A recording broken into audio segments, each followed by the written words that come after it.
할렐루야. 아멘. 벌써 6개월이 정말 깜빡할 사이에 지나갔어요. 제가 여기 올 때마다 정말 감사한 마음으로 아멘. 왜냐하면 하나님이 제일 기뻐하시는 일이 선교예요. 아멘. 제가 지난주에 우리 교회에서 설교하면서도 그런 얘기를 했는데, 하나님은 하나님의 기쁘신 뜻을 이루기 위하여 자기 백성들의 심령 속에 하나님의 소원을 담으신대요. 왜? 하나님의 기쁘신 뜻을 이루시기 위하여. 즉 다시 말하면 우리 마음에 이런 마음이 자꾸 일어난다라고 하는 건 하나님이 우리 속에 그 소원을 담아 놓으셨다는 거예요. 아멘. 제가 이 말을 우리 교회에서 왜 하게 됐느냐면, 몇 주 전에 어떤 분이 선교지에 제가 이제 우리 선교사님한테 이번에 돌아가면 선교지 교회 건축을 하자, 설계를 뽑아라, 견적을 뽑아라 그랬더니, 아니 코로나 시대에 돈이 어디 있냐고. 아니 내가 돈 있는 게 아니고 아버지가 하라고 하셨어. 그러니까 그분이 감동 주시면 그분은 하실 분이야. 제가 믿는 게 하나 있어요.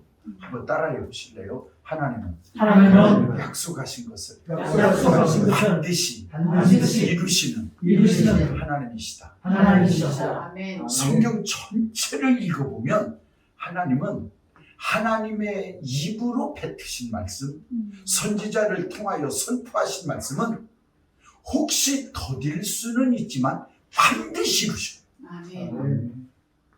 우리가 욕을 보면 알아.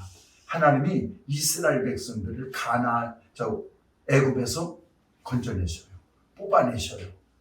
목적지가 어디예요? 가나안이에요. 가나안까지 가는 광야에서 수없는 문제를 만나요. 놀라운 건 수없는 문제를 만나지만 그 수없는 문제 속에서 하나님은 꺼내시고 인도하시고 살리시고 먹이시면서 가나안 땅까지 들여보내셔요. 하나님은 태초부터 구원을 계획하셔요. 아멘. 멸망의 구렁텅이에 빠진 인간을 구원해내시기 위하여 구원을 계획하신 하나님은 그 계획으로 끝나는 것이 아니라 계획하신 것을 선지자들을 통하여 알리셔요. 철저하게 생각하신 것을 계획하시고 계획하신 것을 철저하게 계획하신 것을 선지자들을 통하여 예언하게 하시고 예언하신 일을 실제로 눈에 나타나도록 보이게 하세요. 놀라운 것, 그 어떤 일도 하나님은 아무도 모르게 일하신 적이 없어요. 약속하신 것을 나타내실 때는 항상 보는 자가 있게 하셔요. 증인입니다. 놀라운 건 그 증인들을 통하여 증거하게 하셔서 우리가 그 증인들이 전한 복음을 지금 믿고 있는 거예요. 하나님은 어떤 일도 그저 이렇게 말만 하시고 공수표를 날리시는 분이 아니라 약속한 걸 반드시 이루시는 분이라. 그래서 내가 하나님이 내 마음에 그 선교사를 만나서 나팔을 불 때 반드시 하나님이 하실 일을 사인을 주신 확신이 있어서 걱정하지 마. 인간 속에는 코로나라도 하나님은 코로나 속에도 하실 일을 하셔. 그러니까 가서 교회 건축 설계를 뽑아. 알았어요. 그분이 가고 일주일 만에 어떤 분이 선교지에 성전 건축을 하고 싶다고 17년 전부터 자기들 마음속에 하나님이 감동을 주셨는데 17년 만에 이걸 행하게 됐다고 막 너무 감사해서 온 거예요. 그러면서 수진호 목사를 통해서 일을 하라고 그랬다는 거예요. 그래서 나는 그 자리에서 또 선교사한테 전화해서 봐라, 하나님이 이렇게 신기하게 일하시잖아. 제가 뭘 깨달았냐면 17년 전에 이미 하나님은 그 마음에 소원을 주신 거예요. 무엇을 위하여? 하나님의 기쁘신 뜻을 위하여. 그런데 우리가 선교를 하다 보면 항상 그렇게 삶이 녹록지를 않아. 뭔가 우리가 하나님의 뜻대로 막 산다 보면 뭐가 대박이라고 뻥뻥 터져야 하는데 꼭 그렇지는 않거든요. 아니, 하나님이 애굽에서 뽑아내셨으면 가는 길에 장애물도 없고 막 대박이나 뻥뻥 열려야 하는데 안 되는 거예요. 우리가 착각을 하지 말아야 되는 게 뭐냐면 성령 충만 받고 은혜 충만 받았다고 대로가 열리냐? 아니라는 거예요. 저는 누가복음 4장을 읽다가 정말 은혜를 받았어요. 누가복음 4장에 보면 예수님께서 3장에서 요단강에서 세례를 받으시고 무트로 올라오셔요. 그때 세례를 받으실 때 하늘이 열리고 성령이 비둘기같이 임하며 음성이 들리잖아요. 이는 내 사랑하는 아들이라고. 그러고 올라왔으면 무트에 올라오시면 그냥 평탄 대로가 열려야 하는데 아시잖아. 광야 40일의 시험이 기다리고 있어요. 그런데 놀라운 건 그걸 이기셔야 돼요. 우리는 쉽게 성령 충만을 받으니까 이겼다라고 생각을 해요. 그러면 오늘날 많은 성도님들 그리고 이 방송을 통하여 함께 은혜를 나누시는 우리 목회자들이든지 아니면 장로님들이든지 아니면 권사님들, 회원들이 은혜 충만 안 받아본 적 있느냐? 근데 왜 어느 날은 코가 푹 빠져가지고 맥이 풀려갖고 있느냐? 제가 그 누가복음 4장을 읽다가 해답을 찾았어요. 제가 부흥사역을 하다 보면 성도들이 가끔 이렇게 안수 받기를 원하세요. 근데 그 안수를 왜 받으려고 그러세요? 그러면 저는 성령 충만을 받고 싶어요. 근데 그분들의 표정을 보면 성령 충만을 받으면 개같이 사는 자기 서방이 막 천사같이 바뀔 줄 아는 거야. 우리가 이걸 착각하면 안 돼요. 내가 성령 충만 받았다고 개같이 사는 서방이 천사로 안 바뀌어. 여러분 가만히 보세요. 내가 막 은혜가 충만하면 집에 가면 천사의 집이 될 줄 아는데 오히려 더 악랄하게 떠들 때들이 있다니까. 이걸로 치고 살면 우리는 맨날 시험 속에 살 수밖에 없어요. 헷갈리는 거예요. 어떻게 하면 이기냐? 은혜 충만 받아서 안 해요. 성령 충만 받아서 안 해요. 누가복음 4장에 보면 예수님이 성령이 충만하여 광야로 올라오셨을 때 시험을 이겼을 때 거기는 뭐라고 돼 있냐? 따라해 보실래요? 성령의 이끌리시오. 성령 충만 받는 것도 중요하지만 성령에 이끌려 삶 속으로 갈 때 유혹도 이기고 비혹도 이기고 시험도 이기는 거예요. 이걸로 치니까 삶이 안 바뀌는 거예요. 그리고 좌절하고 시험 드는 거예요. 이와 비슷한 얘기가 뭐냐면 우리 예수 믿는 사람은 기도하면 막 형통하고 기도만 다 이루어진다고 하니까 기도할 때 눈 감았다 뜨면 될 줄 아는 거잖아. 그런데 눈 감았다 뜨면 모든 것이 다 이루어지면 얼마나 신나겠어요. 아니라니까요. 오늘 여기 읽은 시편 73편은 아삽의 시예요. 근데 이분도 인간이기에 우리하고 다를 바가 없어. 왜? 이분도 참 주님 때문에 여러 가지 절제하고 조심하고 애쓰고 수고하고 잠 못 자고 했거든요. 그런데 악한 놈들은 미안해요. 이렇게 말해서 성경이 이걸 말을 조금 이쁘게 다듬어서 그렇지 이 아삽이라는 분이 진짜 표현을 그렇게 해요. 우리 표현대로 말하면 아니 저놈들은 저렇게 악랄하게 사는데도 왜 고생도 안 하지?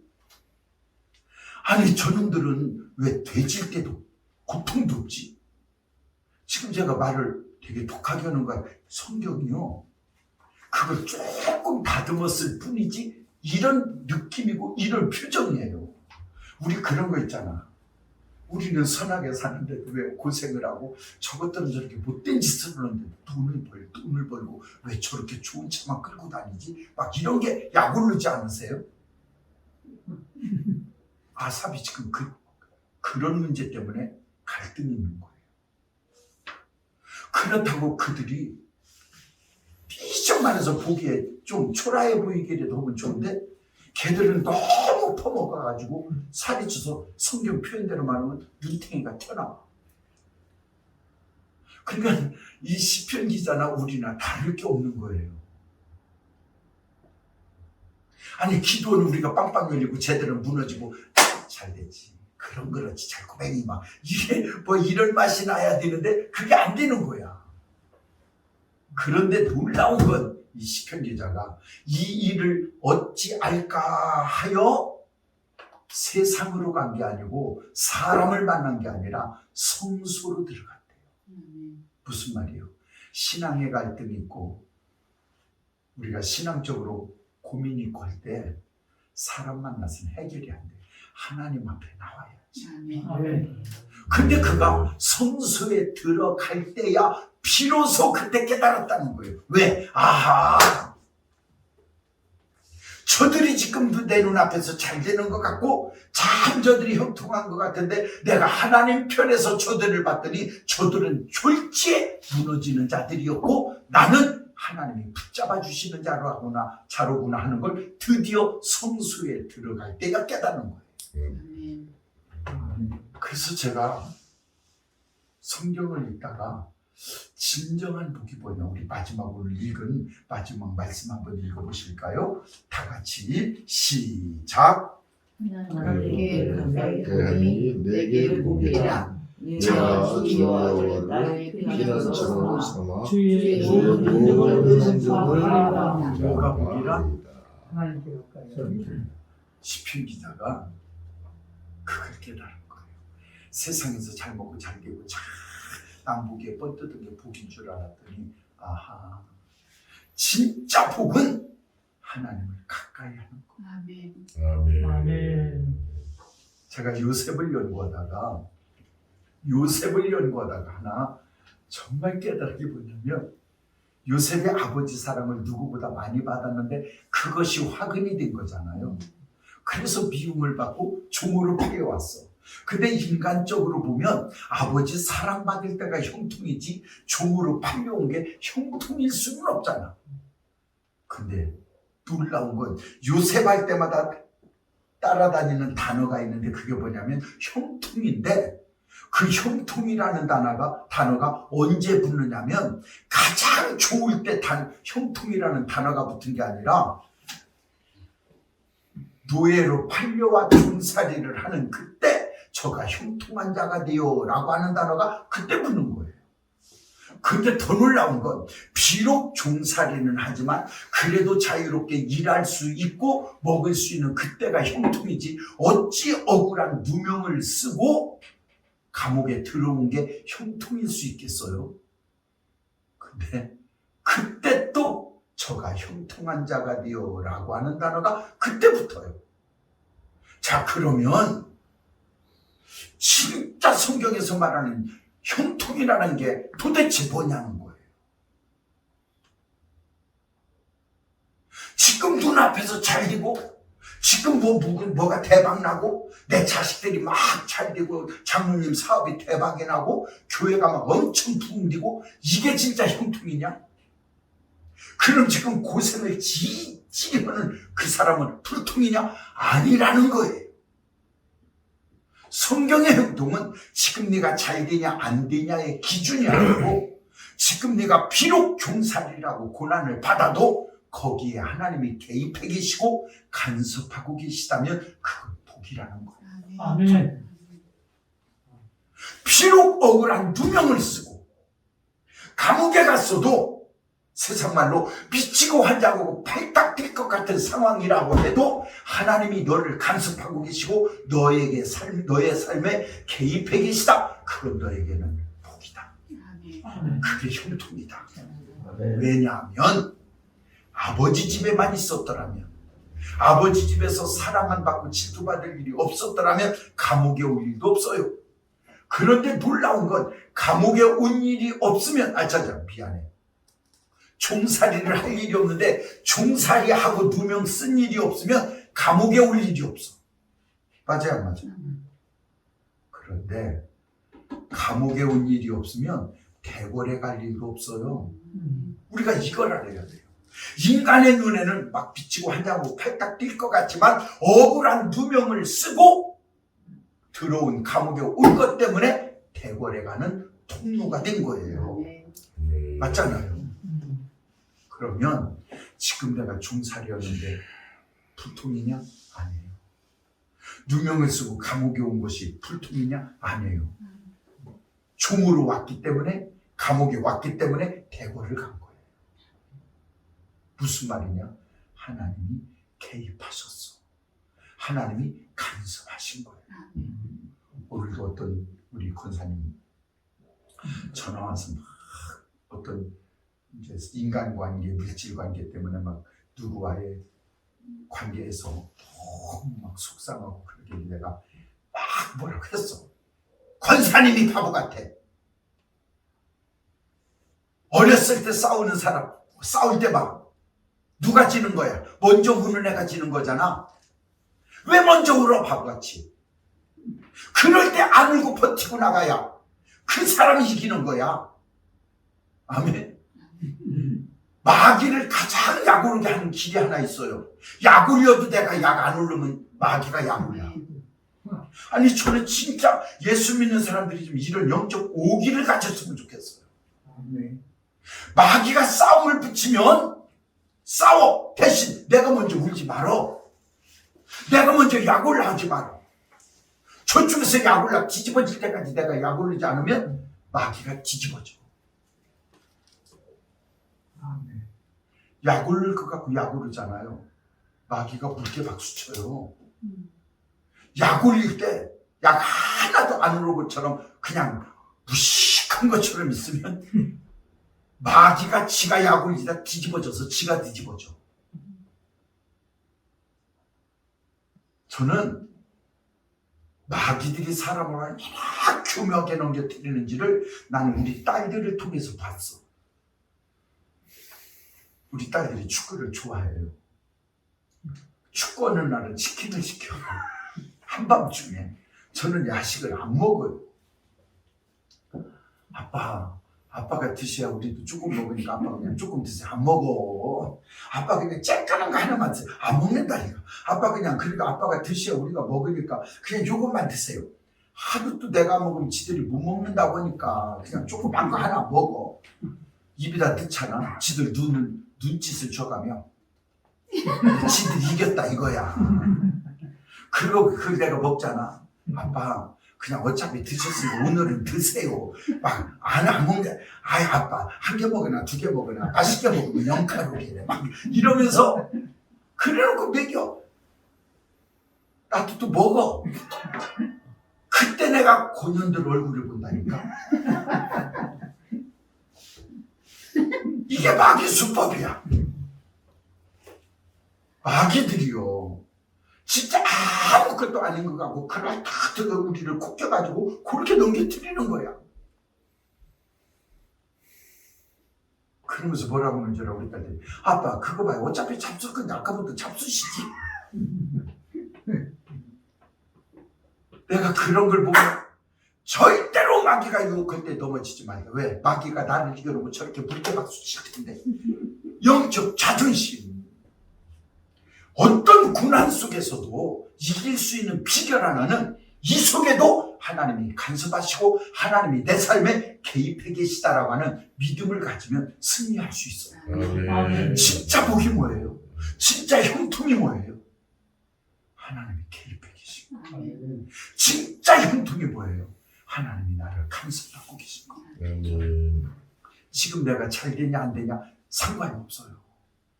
불통 속에서도 하나님이 개입해 계시고 나를 간섭하고 계신 그 삶을 살면 그게 형통 아니에요? 그래가지고 내가 목회자 세미나 가서 강의하면서 그런 얘기를 했어요. 개척교회 목사님들 기죽지 마세요.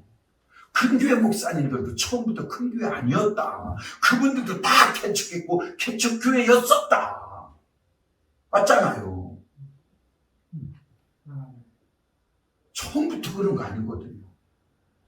지금 어려움 당한다고 기죽지 마라. 단 한 가지, 내 삶 속에 하나님이 개입해 계신지 아닌지, 하나님이 지금 나를 간섭하고 계시는 것에 내가 반응하고 있는지 안 하는지 거기에 초점을 맞추고 가면 반드시 하나님은 우리를 형통하게 하신다. 아멘.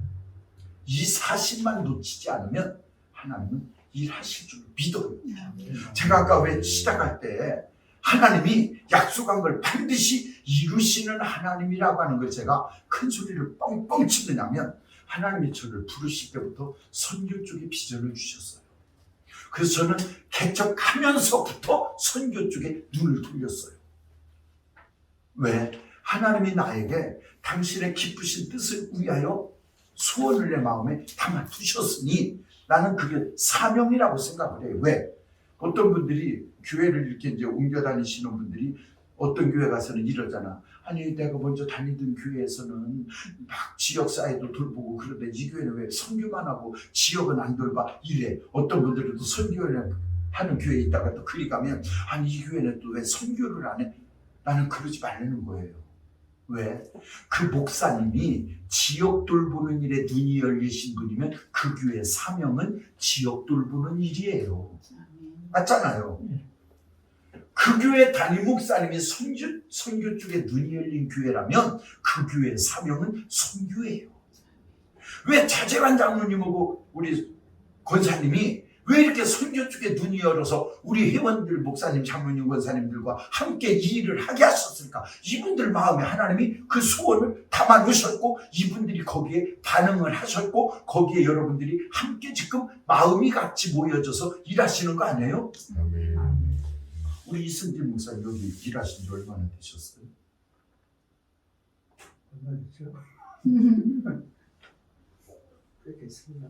그럼 목사님도 그냥 오시진 않았을 거잖아요. 뭔가 마음이 같이 통하는 게 있으니까 오셨을 거란 말이에요. 왜 그래? 하나님이 깊으신 뜻을 담아 놓으셨어.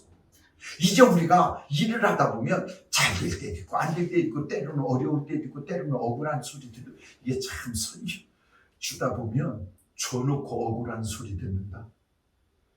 참 희한해. 또 어떤 때는 많이 받은 사람이 억울하게 만들어. 근데 그런 걸로 약올릴 거 없어. 또 지랄하네. 그냥 이러고 넘어가야지. 그걸 약올라서 내가 먼저 울으면 내가 지는 거야. 그러니까 우리 장로님, 권사님, 우리 여기 목사님, 장로님들 선교하느냐고 하는데도 왜 내게 어려움이 왔지? 시편 기자처럼 어려움이 온 걸로 고민하지 말고 이 일이 어쩐 일인가 하나님 편에 서서 고민하면 분명히 우리의 삶은 다른 쪽으로 방향이 바뀌어요. 아멘. 오늘 우리가 하나님이 기뻐하시는 일을 위해서 하느냐고 했는데도 왜 이러지? 고민하지 말자. 거기에 고민을 바꿔라. 어떻게? 하나님이 지금 나를 간섭하고 계시고 지금 내 삶 속에 하나님이 개입해 계시는 삶을 지금 내가 살고 있나? 그렇다면 걱정하지 마라. 반드시 형통할 것이다. 반드시 복일 것이다. 오늘 시편 기자는 그렇게 말해요. 뭐가 복인가? 하나님을 나의 피난처로 삼고 하나님을 가까이 함이 내게 복이라는 거예요. 아멘. 그게 복이다. 그럼 그걸 복인 줄 깨달은 자는 무하느냐? 하나님을 피난처로 삼아. 세상에 헷갈리는 것 때문에 세상 가는 게 아니라 하나님을 피난처로 삼고 하나님의 그 능하신 일들을 이제 우리가 해야 되는 게 뭐냐? 전파하는 거예요. 그래서 우리 AD 선교회가, 농어촌 선교회가 어려운 교회들과 함께 기도하며 위로하며 이렇게 격려하며 갈 수 있는 것, 이거야말로 형통한 길이고 정말 복된 길인 줄로 믿습니다. 네. 저는 글쎄 하나님이 나를 언제까지 일하게 하실지는 모르겠어요. 우리 교회에서도 우리 가정에서도 이제 젊은 것도 아니고 70이 벌써 넘어서 나이가 이렇게 들어가는데 좀 일 좀 줄이라고. 근데 저는 그래요. 나 줄일 마음이 없어. 내가 일 줄인다고 건강할 것 같으면 나는 줄이겠어. 근데 일 줄인다고 건강할 것 같지는 않은 거예요. 아직도 일할 수 있음이 감사하지. 아멘. 그래서 그냥 언제라도 부르시면 제가 1년에 한 번은 올 수 있을 것 같아요. 저분이 부르시는 날까지. 저는 선교하는 단체이기 때문에 제가 그냥 기쁨으로 와요. 아까 우리 목사님 뭐또 대접도 못하고 적었는데 대접받으려면 제가 여기를 왜 와요? 대접받을 때까지. 그렇잖아요. 그러니까 저는 그냥 우리가 주님의 일에 한 마음이고 그분이 주신 감동에 한 마음으로 이렇게 그냥 하나로 갈 수 있는 우리라고 하는 속에 우리가 껴있다는 것만으로도 저분에게는 참 기쁨이 되실 것이고 우리는 보강해요. 네, 시편 기자처럼 하나님 일하다 보면 때로는 어려운 일도 있고 때로는 참 힘든 부분도 억울한 누명을 쓰는 부분도 있겠지만 분명한 것 오늘 우리가 가는 걸음 우리가 가는 삶 현장에 하나님이 개입해 계시고 간섭하신다면 분명히 끝은 요셉을 이리 보내고 이리 보냈다가 결국은 대궐로 넣기 위한 하나님의 계획의 과정이었던 것처럼 오늘 우리가 겪는 어떤 과정들도 우리가 겪는 어떤 순간들도 하나님이 개입해 계시고 하나님이 간섭하시는 과정이라면 그 또한 형통의 길인 줄로 믿습니다. 그걸 깨달은 자들이 오늘 살아갈 수 있는 방법 하나님을 가까이 하는 것 이것만큼 복된 길이 어딨나. 그걸 깨달은 자는 하나님을 피난처로 삼는 거고 그걸 깨달은 자는 하나님의 행적을 전파하는 자인데 우리 AB 선교회가 바로 그런 모습으로 하나 되는 선교의 임을 감사하며 이 복이 오늘 여러분들에게 그대로 임하고 누리는 삶이 되기를 주님의 이름으로 축복합니다. 기도하였습니다.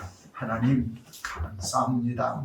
참 보잘것없는 우리가 하나님의 은혜를 입어 하나님이 기뻐하시는 일에 쓰임받는 우리가 되게 하시니 감사합니다. 우리 이 선교회 정말 세상이 넉넉한 걸 바라보는 것이 아니라 가장 어려운 쪽을 바라보며 가게 하시니 감사합니다. 일이야말로 주님의 마음을 품지 않고는 할 수 없는 일인 줄로 믿사오니 우리가 주님 나라 부르시는 그날까지 주님 마음 품고 가게 도와 주옵소서. 예수님의 이름으로 기도합니다. 아멘.